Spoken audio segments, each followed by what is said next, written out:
ॐ नमः सिद्धेभ्यः। सभी को जय जिनेन्द्र। चलिए आइए आज हम इस वीडियो के माध्यम से 5वें श्लोक का अर्थ जानने का प्रयास करते हैं। पढ़ते हैं एक बार श्लोक। सोहम तथापि तव भक्तिवशान् मुनीश कर्तुं स्तवं विगतशक्तिरपि प्रवृत्तः प्रीत्यात्मवीर्यमविचार्य मृगेन्द्रं नाभेति किं निजशिशोः परिपालनार्थम्। क्या कहा गया कि तथापि का अर्थ होता है तो भी अर्थात पहले जो वर्णन आ रहा था कि आचार्य महाराज ने 4 श्लोकों के माध्यम से जो अपनी स्थिति बताई कि हे भगवान, मैं बिना बुद्धि वाला होता हुआ भी आपकी स्तुति करने जा रहा हूँ। हे भगवान, आपकी तो देवताओं ने स्तुति की है और देवताओं के स्तोत्र ऐसे थे जैसे तीनों लोगों के चित्त को हरे रुदारई, तीनों लोगों के चित्त को हरण करने वाले हैं। इन सब प्रकार की स्थिति बताने के बाद अब ये चौथे श्लोक के बाद जो 5वें श्लोक में कहते हैं तथापि तो भी, इन सब परिस्थिति के बाद भी तब मैंने आपकी तुम्हारी भक्तिवशान, भक्ति के वशीभूत होकर मुनीश संबोधन कहा। पिछले श्लोक में गुण समुद्र के माध्यम से भगवान को संबोधित किया था कि हे गुणों के सागर। इस श्लोक में भगवान का संबोधन जो हुआ वो मुनीश के माध्यम से हुआ, हे मुनियों के ईश। तो क्या कहते हैं? हे मुनियों के ईश, हे मुनीश, तब मैंने आपकी भक्तिवशान, भक्ति के वशीभूत होकर के, तथापि यानी तो भी, पूर्व के श्लोकों से इसका संबंध जोड़ा गया। सूत्रांतरायाद अनुवर्तनीयम ऐसा एक सूत्र आता है, श्लोक के माध्यम से इसका संबंध जोड़ा गया है। क्या कहते हैं? तव भक्ति वशान मुनीश, हे मुनियों के ईश, तब मैंने आपकी भक्ति के वशीभूत होकर के सोहम सह अहम, सह यानी वह, अहम यानी मैं, वह मैं, जो पहली बात मैंने अपनी पहली वर्णन कर दिया कि मैं तो बाल बुद्धि हूँ। बाल बुद्धि के अलावा कौन चंद्रबिंब को पकड़ने का, स्पर्श करने का प्रयास करेगा? जो जल में स्थित चंद्रबिंब है, जो जल में चंद्रबिंब दिख रहा है, उसको तो बालक ही पकड़ सकता है। तो वह मैं, जो मैंने पहली बात कही है, वह मैं भक्ति यानी आप, तब यानी आपकी भक्ति वशान मुनीश, आपकी भक्ति के वशीभूत होकर के क्या कर रहा हूँ? करतुम मैंने करने के लिए, क्या करने के लिए? स्तवम, स्तुति करने के लिए। तो भी वह मैं, जो पहले बात कही, आपकी भक्ति के वशीभूत होकर स्तवन करने के लिए, करतुम मैंने करने के लिए, स्तवम मैंने स्तवन, स्तवन को करने के लिए, अपि प्रवृत्ता मतलब तत्पर हो रहा हूँ। प्रवृत्ता का अर्थ होता है प्रवृत्त हो रहा हूँ। और कैसे प्रवृत्त हो रहा हूँ? विगत शक्ति, शक्ति के बिना भी, शक्ति नहीं है लेकिन उस शक्ति के बिना भी, सामर्थ्यहीन होते हुए भी मैं आपकी भक्ति करने के लिए तत्पर हो रहा हूँ। तो देखिए 2 पंक्ति का अर्थ, क्यों हो रहा हूं? आपकी भक्ति के वश से क्या कर रहा हूं? स्तवन कर रहा हूं। कैसे स्तवन कर रहा हूं?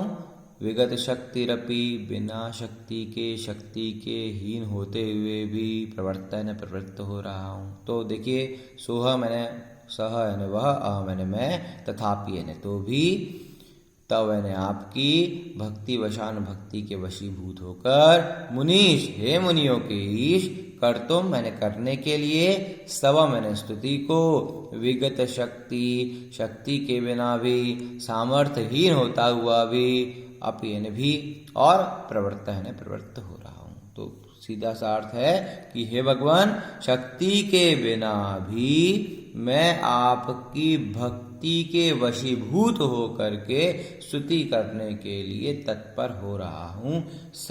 हम वह मैं जो पूर्व में मैंने अपना वर्णन किया, तो भी इन सब परिस्थिति के बाद भी मैं आपकी भक्ति करने के लिए तत्पर हो रहा हूँ। क्यों हो रहा हूँ? पहले अपन ने देखा था आचार्य महाराज दो पंक्ति में अपने भावों को रखते हैं, उसके बाद उसका उदाहरण देते हैं। तो क्यों हो रहा हूँ?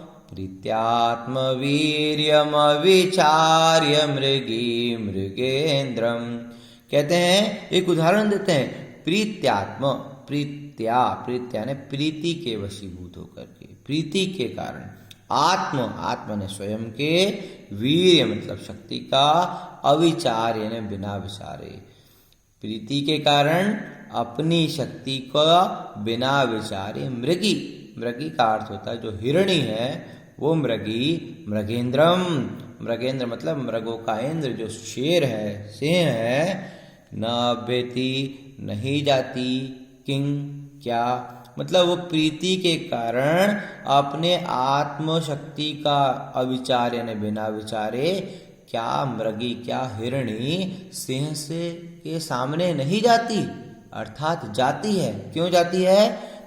निज शिशु परिपालनार्थम, निज यानी स्वयं के, शिशु है बच्चे की, परिपालनार्थम ने रक्षा के लिए।